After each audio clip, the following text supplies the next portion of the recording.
Welcome to quick bits channel. आज हम पढ़ेंगे इंट्रोडक्शन टू पीएलसी। ठीक है, इसके अंदर आज हम देखेंगे पीएलसी होती क्या है, इसकी हिस्ट्री के बारे में थोड़ा बहुत देखेंगे, फिर डेफिनेशन ऑफ पीएलसी देखेंगे, लैडर डायग्राम वगैरह इसके अंदर क्या यूज़ होती है, लिमिटेशंस क्या है रिलेज की, पीएलसी के एडवांटेजेस क्या हैं, फिर लैंग्वेजेस कौन कौन सी यूज़ होती हैं, देन मैन्युफैक्चरर कौन कौन से हैं इसके। तो लेट्स सी, ये टॉपिक आज हम कवर करेंगे। Introduction, definition of PLC, concept of PLC, building blocks of PLC, relays limitation, advantages PLC और relays, different programming languages, comparing programming logic with hardwired logic and manufacture of PLC. तो let's start with the introduction. तो introduction के अंदर सबसे पहले जानते हैं कि हमारे पास जो है पीएलसी की कब से शुरुआत हुई और किसने इसे बनाया।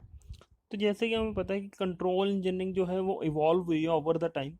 पास्ट के अंदर जो ह्यूमंस थे वो मेन मेथड होते थे कंट्रोल सिस्टम के लिए। उसके बाद क्या हुआ, इलेक्ट्रिसिटी हो गई मेन कंसेंट अपना कंट्रोल के लिए। ठीक है, उसके बाद हमारे पास इलेक्ट्रिसिटी होगी मेन कंट्रोल ऑपरेशन के लिए। इलेक्ट्रिसिटी के साथ फिर हमने रिलेज यूज़ करनी शुरू कर दी for the electrical control purpose. ठीक है, अब these relays allow power to be switched off on without a mechanical switch। ठीक है, इससे हम जो है पावर को स्विच ऑन ऑफ कर सकते थे विदाउट मैकेनिकल स्विच। और ये हमारा कॉमन यूज होता था रिलेज का to make a simple logic control decision. ठीक है, उसके बाद क्या हुआ, development of low cost computer शुरू हुई इन 1970s, जिसको हमने नाम दिया पीएलसी या प्रोग्रामेबल लॉजिक कंट्रोलर। और ये कब शुरू हो गया था, 1970s में। इन्होंने क्या किया, रिलेज जो है वो ऑब्सलीट होना शुरू होगी और इन्होंने रिप्लेस किसको कर दिया, विद द हेल्प ऑफ पीएलसीज। पीएलसीज ने रिलेज को रिप्लेस कर दिया, जिसमें हमने पीएलसीज को दूसरा नाम क्या दिया, डिजिटल कंप्यूटर्स। और 1960s के अंदर अमेरिकन कंपनी थी वेडफोर्ड एसोसिएट्स, जिसने रिलीज किया था कंप्यूटिंग डिवाइस जिसको उन्होंने नाम दिया मॉडिकॉन। ठीक है, मॉडिकॉन का फुल नाम था मॉड्यूलर डिजिटल कंट्रोलर। ठीक है, मॉडिकॉन का फुल नाम क्या था, modular digital controller. M O D stands for modular, D I stands for digital, con stands for controller. M O modular, D I digital, C O N for controller. उसके बाद क्या हुआ, और भी इंजीनियरिंग कंपनीज आने शुरू हो गई, डेवलप करने शुरू होगी, और 1970s में उसको जाके उन्होंने नाम दे दिया पीएलसी, एक यूनिक नाम दे दिया जो है प्रोग्रामेबल लॉजिक कंट्रोलर। तो that's the brief history of the PLC. Next है concept of PLC. Concept of PLC के अंदर हम देखेंगे कि पीएलसी होती क्या है, इसके कंपोनेंट्स क्या हैं, इसको प्रोग्राम या रीप्रोग्राम कैसे किया जा सकता है। तो डिफाइनिंग द पीएलसी, पीएलसी जिसे हम प्रोग्रामेबल लॉजिक कंट्रोलर भी बोलते हैं, ये कैपेबल होते थे पहले सिर्फ ऑन ऑफ के लिए। उसके बाद इसके अंदर माइक्रो प्रोसेसर ऐड किया गया, जिसके से क्या हुआ, जो पीएलसी है वो फ्लेक्सिबिलिटी उसकी बढ़ गई और उसकी इंटेलिजेंस भी बढ़ गई। ठीक, उसके बाद क्या हो गया, it is capable of intelligent operator interface, arithmetic data manipulation and computer communication. फिर according to NEMA, according to NEMA is National Electrical Manufacturer Association of USA। PLC जो है एक डिजिटल इलेक्ट्रॉनिक डिवाइस है विद प्रोग्रामेबल मेमोरी है उसकी, for storing the instructions to implement specific functions. ठीक है, एक इलेक्ट्रॉनिक डिवाइस जो इसकी प्रोग्रामेबल मेमोरी है, जिसके अंदर इंस्ट्रक्शंस जो हैं वो स्टोर की जाती हैं टू इम्प्लीमेंट स्पेसिफिक फंक्शंस, जैसे logic, sequence timing, counting, arithmetic to control the machine and process. So these are the definition of PLC. Next है PLC building block.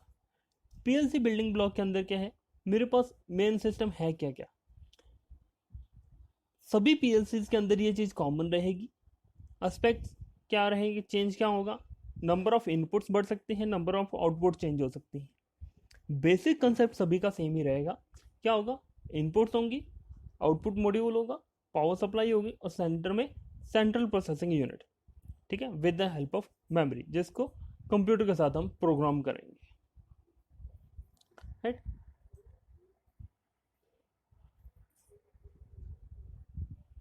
Components of PLC क्या है? Central processing unit, input output module, communication module और power supply 24 volt DC. यही आपको दिखा, input output module, central module और power supply, और हमारा communication mode, this is the communication mode. Output में हमारे पास क्या क्या हो सकती हैं? जो भी लोड डिवाइसेस होंगे वो हमारी किस में आएंगी? आउटपुट के अंदर। ये हमारा कंपोनेंट सिस्टम हो गया। देन है limitations of relay logic. Relay logic का क्या लिमिटेशन था? रिले हमें पता है करंट के साथ एक्चुएट होती थी और मैग्नेटिक फील्ड बनाती थी, फिर वो काम करती थी। तो बेसिकली उससे काम करवाने के लिए हमें क्या चाहिए? हार्ड वायर्ड लॉजिक चाहिए था, मतलब उसको प्रैक्टिकली वायरिंग करी जाती थी, जैसे हम स्विचेस को करते हैं अपने घरों में, एक वायर्स लगाते हैं उसके पीछे, तभी वो ऑपरेट होते हैं। अब जितना चीज़ें हमने कंट्रोल करनी है उतनी ज़्यादा स्विचेस लगते हैं घर पे, उतनी ज़्यादा वायरिंग सिस्टम बढ़ जाता है, तो क्या हो जाता है? सिस्टम सारा हमारा कॉम्प्लेक्स हो जाता है। तो it's a complex control circuit. अब और क्या है, अगर इसके अलावा हमने कुछ और ऐड करना है, जैसे टाइमर है, ये काउंटर के फंक्शंस ऐड करने हैं, तो हमारे पास क्या चाहिए? एडिशनल कंपोनेंट्स ऐड करने पड़ते थे, ठीक है, एडिशनल कंपोनेंट्स ऐड करने पड़ते थे अगर हमें टाइमर और काउंटर फंक्शन बढ़ाना पड़ेगा। अब एडिशनल कंपोनेंट्स ऐड करने से क्या हो जाएगा? हमारा सिस्टम जो है और बल्कि हो जाएगा और ये पैनल होगा और कॉम्प्लेक्स बन जाएगा। अब अगर हमें सीक्वेंस चेंज करना है, ठीक है, फॉर एग्जाम्पल अगर घर के अंदर ही हमें स्विच चेंज करना है, फर्स्ट स्विच पे अगर फैन ऑपरेट हो रहा है, दूसरे स्विच पे लाइट ऑपरेट हो रही है, अगर मैंने इंटरचेंज करना है तो क्या करूँगा? वायर खोलूंगा और वायर से क्या करूँगा? पहले स्विच पे वायरिंग फैन उसकी लाइट की कर दूंगा, दूसरे स्विच पे किसकी कर दूंगा? फैन की। सिमिलर प्रोसेस था रिलेज के लिए, मतलब बहुत इन बोथ द केसेस हमें रीवायरिंग करनी पड़ती थी।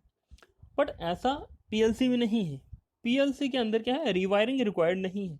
वंस वायर्ड उसको हम सॉफ्टवेयर के थ्रू चेंज कर सकते हैं। प्रोग्राम पैनल खोला, सॉफ्टवेयर के अंदर हमने कनेक्शंस इंटरचेंज कर दिए, तो it will work like that. वो हाँ प्रैक्टिकली वैसे ही काम करेगा। So these are the limitations of relay logic. Next है advantages of PLC over relay. Advantages क्या आ जाती हैं? सबसे पहला है प्रोग्राम बेस्ड कंट्रोल। रिले के अंदर क्या था? इंटरलॉक्ड वायरिंग सिस्टम था, जो हमें इलेक्ट्रिकल वायरिंग चार्ट के अकॉर्डिंग बनाना पड़ता था। बट वे पीएलसी के अंदर क्या है? प्रोग्राम बेस्ड है। जैसे जैसे हम प्रोग्राम चेंज करेंगे वैसे वैसे हम आउटपुट उसके चेंज कर सकते हैं to the load, respective to the load. Second point क्या है? Control relays of ladder diagram can be replaced by a software. अब जो रिलेज का कंट्रोल था उसको हमने किसके थ्रू रिप्लेस कर दिया? Software through. उसके मतलब क्या होगा? जो हमारा हार्डवेयर था वो रिप्लेस हो गया सॉफ्टवेयर के थ्रू, तो हमारा सिस्टम और रिलायबल हो गया, हार्डवेयर फेलियर के चांस हमारे पास कम हो गए। अब थर्ड स्टेप क्या है? Easy change in program sequence of events. जो हमने प्रोग्राम्ड सीक्वेंस ऑफ इवेंट्स किए हैं उनको अगर चेंज करना है वो आसान है। क्यों? क्योंकि ये सॉफ्टवेयर बेस्ड है, सॉफ्टवेयर के अंदर गए उसे चेंज किया तो that will be changeable. Next क्या है?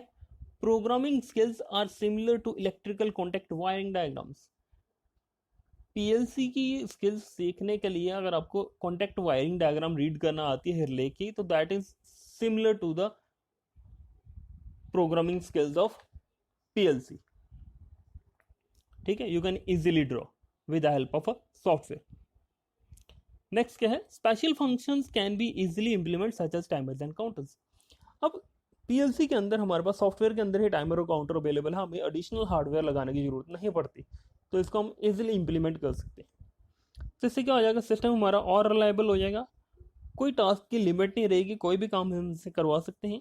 और कॉस्ट इफेक्टिव कब होगा? जब हमारे पास कंट्रोलिंग कॉम्प्लेक्स सिस्टम, जो हमारे पास जो सिस्टम कॉम्प्लेक्स होगा उसको कंट्रोल करना होगा, तो मेरे पास ये कॉस्ट इफेक्टिव बन जाएगा सिस्टम। नेक्स्ट है पीएलसी प्रोग्रामिंग लैंग्वेजेस।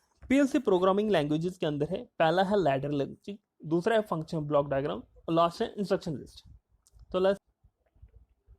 तो लैडर लॉजिक के अंदर क्या करना है, ये closest to the electrical relay wiring diagram है।